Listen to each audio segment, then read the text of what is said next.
Hello, thank you so much for joining us. My name is Cedric Bailey. Guess who I got with me today? Sylvia Dunnavant Hines. Hey, how you doing? Hey. All right, I'm doing wonderful. Second day of Breast Cancer Awareness Month.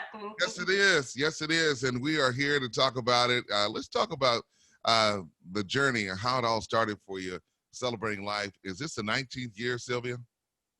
Yes, this is the actual 19th year for the Sister to Sister Fitness Festival. It's the 25th year for the organization. So this has been an amazing year for us in the midst of COVID-19. God is still blessing. I thank the Lord for an amazing board that has been helpful and just strategic in allowing us to continue to flow, even in the middle of what could be considered as national chaos. Advisory board members, and a wonderful community, because we could not do it without you. And like your support over the years, you have been with us for 19 years. So just people that have just from the very inception felt the impact of what we wanted to do and been there and undergirded us. We couldn't do it without you. You know, I'm thinking about last year. It was so fantastic. It was amazing. It was amazing. It was beautiful. We finally got in the big gym. Yes, yes. The place was packed. Yes, it was amazing. It was amazing. I mean, people Yes. came from everywhere. We had a phenomenal time. Right. And the energy and the synergy that is around this event is just like none other than I've been to. And that's what people say. And so people, were looking for that kind of a vibe. In fact, BJ Stevens, who is the director of the Allen ECM Cedar Hill Recreation Center, he said, I was looking to see what you guys were going to do this year. And I'm like, we were too, and we, more than that, we were looking to see what God was going to do this year, because it was just so over the top. But, one of the things I think that the pandemic has taught us is you got to keep moving. Cancer did not stop because of COVID. Right. So it's like, how do you do what you do in the middle of a crisis? And that's what we're doing right now. Amen. Well, Celebrating Life Foundation, one thing about this organization's mission is to make breast cancer powerless by educating, encouraging, and empowering those most impacted by this disease. Now, your theme this year, Sylvia, is We're in This Together. Talk about it. The funny part about that is I always get the theme for the next year right after the event. Mm-hmm. So I came up with the theme last year, right after we had the event, but it couldn't be more powerful than it is now. Because with everybody separated, with social distancing and masks and nobody congregating together, the fact that we're still in this together is so important. And that's what this year's event has been. It's just been that even though we're separate, we're together. So it has just been imperative that we let people know that we are still in this fight together. All right, now this is what's going to happen this year, which is on this Saturday, October the 3rd at 8:46. We know why you picked it, so I want you to tell me why you picked 8:46. Well, because when you look at the statistics, in the 25 years that I've been dealing with breast cancer, there are a lot of things that haven't changed. 1 out of 8 women is subject to get breast cancer. The actual incidence of breast cancer in African American women was a little bit less prior, but it's basically equal now to other groups. But the one thing that has not changed is that the mortality rate. African American women are 42% more likely to die from breast cancer than any other ethnic group. So when we say we focus on those that are most impacted by the disease, our community is most impacted when it comes to breast cancer.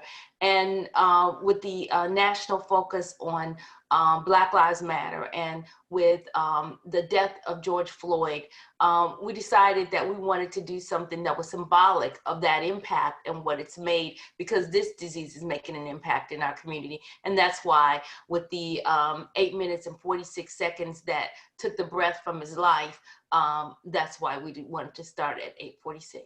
Yes, it's so much has happened since last year that it's very, very frustrating. We lost Breonna Taylor, Yes. Aubrey. I mean, there's so many things, and enough is enough, and we're tired of it, and we're very frustrated. I've never seen anything happen, and we was looking forward to 2020 to being a great year that I could see quick Yes. to be. Oh man, I was so pumped. I'm like 2020. I mean, the year of vision. I was just like, it was just so. And then I turned 60 the end of this year, so Praise this God. year just was just so amazing, and it still is. You Yes. know, what we cannot allow is that what the enemy meant for evil, to be evil. We got to realize that God is going to mean it for good. And that's the same thing with cancer. Out of all the people that I've spoken with over the 25 years that I've been dealing with breast cancer, no one has ever said that cancer was the worst thing that ever happened to them. Wow. Wow. Well, let me ask you a couple other questions. First of all, have you known anyone or anybody around you that has come down with COVID? If so, can you share an experience or so of how they came through? Um, yes, You don't have to we, mention their names or nothing, but just right. In fact, a breast cancer survivor shared with us that while she was finishing up her treatment, she was diagnosed with COVID. And it was gut wrenching as she shared some of the things that she was going through, because when you have cancer, the one thing that you want is to be about family and friends, to be embraced, to be hugged, to be loved. And you take all those elements away with COVID. And then when you're dealing with treatment and you're in the fight for your life, and then you get another fight, yes. with something that has been just as deadly as cancer. So dealing with both of those is overwhelming. It's emotionally draining, yes. And I've had a family member that transitioned as a result of COVID. And the worst thing that happens, Sylvia, is when that person, like you said, the family member, we used to could go to the hospital and go That's see correct. and sit in the waiting room, but we can't Yes. do that no more. That's frustrating. Yes, that's very correct. And I'm a caregiver. So this whole experience has been horrendous for me, because in December, we had 2 911 calls that ended up in hospital visits. I realized when COVID hit, we just couldn't afford that. And I've been grateful that we didn't. The first time we had to go to the hospital was actually when the hospitals opened up. And because of my mother having Alzheimer's, they lifted the restriction, and they actually did let me go back with her, which I was grateful to the staff, because that made her care a lot easier, because she wouldn't understand what they were doing. She would fight the very thing that was helping to save her life. Amen. So, but I've seen pictures of people outside of windows. In fact, I saw a picture on Facebook of someone who lost their brother to COVID, and they were at the window just waving at him, and that's the last impression that they got. They never got to get that final hug, those final looks, those final touches. That's what this disease unfortunately has taken from us. Wow. We talked with Sylvia Dunnavant Hines about the, of course, Celebrating Life Foundation, of course, the race, the walk, and everything that's going on. This Saturday, October the 3rd, 8:46 is the start time. Instead of going to Cedar Hill, we're asking you to walk in the park in your community. You can do it at home. You can walk alone. You can walk with your friends. We're asking you to unite wherever you are and do this for purpose. Now, remember, you do need the social distance. Is that correct, Sylvia? That is correct. We want people to social distance. We did send out masks to the first 100 people that that registered. We had some extra masks, and we're still trying to fill orders based on our supply. But that's going to be crucial. And the good thing, it is outside. Yes. So that will be great as well. But we want people to social distance, to be responsible during this pandemic. It hasn't stopped, as we found out that President Donald Trump has been tested positive for the disease. So this disease is still real. So Yes. we do want to be cautious. That's the reason we aren't together at the Allen E. Sims Rec Center. So we don't want to take that into account. All right. The registration fee is $30. So everyone's a winner. So you're going to get a commemorative race medal that will be given to all participants. That is correct. Yeah. Everybody is a winner. So what's the link that they go to register and pay their $30? Where can they do that? They can go to our website at www.celebratinglife.org. And as soon as they go to the site, we had the whole site rearranged just for this event. The race pops right up, so it makes it so easy for them to register. What about the mammograms? How's that going to work? Oh, wow. We were elated that the Allen E. Sims Cedar Hill Recreation Center is not open on Saturday, but because of our relationship and our partnership for the years, they wanted the mammography unit to continue. So the mammography unit, which is provided by Methodist and funding from the Susan G. Komen Breast Cancer Foundation for those that don't have insurance and are over the age of 40, will be on site at the Allen E. Sims Cedar Hill Recreation Center. The unit is already at capacity. In fact, it's been at capacity for almost a month right now. So they will be screening. They have taken great precautions on the way that they handle things inside the unit to keep everybody safe. But we were grateful to have that, because we have had people that have come to our event have been screened and found out that they've had breast cancer. In fact, one of my current board members 3 years ago came to the event.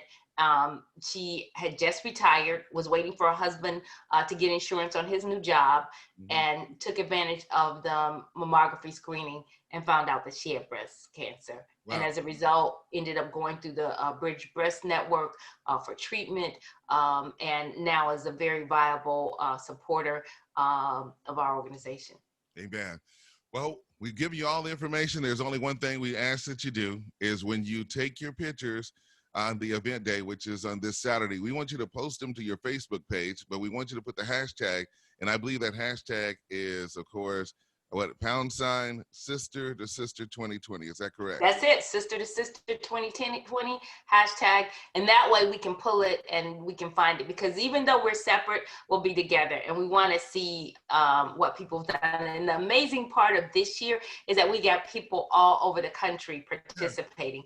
We have people in Tennessee, Atlanta, Florida, New York, California, even Iowa, that are going to be walking with us on Saturday. So we want to see those beautiful faces. Well, I'll be out there on this Saturday morning. I'll make sure we get with our crew and everything, and I'm going to post the video, and we got a great testimony.